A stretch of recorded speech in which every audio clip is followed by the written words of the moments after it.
Shivamogga airport ಯಾರ್ದು ಮಾತಾಡ್ತಾ ಇದ್ದೀರಾ? ನಿಮ್ದೆ ಅಲ್ಲ ಸರ್, ಕೇಂದ್ರದಿಂದ ರಾಜ್ಯಕ್ಕೆ ಬಂದ ಅನುದಾನ ಎಲ್ಲಿಗೆ? ನಮ್ಮ ಜಿಲ್ಲೆಗೆ ಮನೆ ಅಧ್ಯಕ್ಷರೇ ರಾಜ್ಯ ಸರ್ಕಾರದ ಕೊಟ್ಟಿರುವಂತ ಮಾತು ಆಮೇಲೆ ಮಾತಾಡ್ತೇನೆ ನಾನು.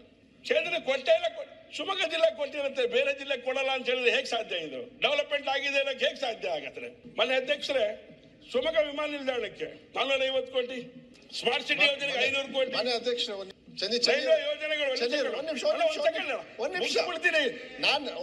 ಮುಗಿಸ್ಬಿಡ್ತೀನಿ. ಏನ್ ಬೇಕಾದ್ರೆ ಶಿವಮೊಗ್ಗ ಏರ್ಪೋರ್ಟ್ ಯಾರ್ದು ಮಾತಾಡ್ತಾ ಇದ್ದೀರಾ? ನಿಮ್ದೆ ಅಲ್ಲ ಸರ್, ರಾಜ್ಯ ಸರ್ಕಾರದ ಕೇಂದ್ರದ ಅಲ್ಲ. ಆಯ್ತು, ನಿಮ್ದೇ. ಮತ್ತೆ ಅದೇ ಅಂದ್ಬಿಟ್ರೆ ರಾಜ್ಯ ಸರ್ಕಾರದ ಬೇಗ ಮುಗಿಸಿ ಟೈಮ್ ಆಯ್ತು. ನಾನು ಹೇಳ್ತಾ ಶುರು ಮಾಡಿದ್ರೆ ಸಮಯ ಕೊಟ್ಟಿಲ್ಲ ಅಲ್ಲ ಮಾತಾಡುದಲ್ಲ. ನಾನು ನಮ್ದು ಅವ್ರದ್ದು ಹೇಳ್ತಾ ಇಲ್ಲ. ಕೇಂದ್ರ ಸರ್ಕಾರ ಹಣ ಕೊಡ್ಲಿಲ್ಲ ಏರ್ಪೋರ್ಟಿಗೆ.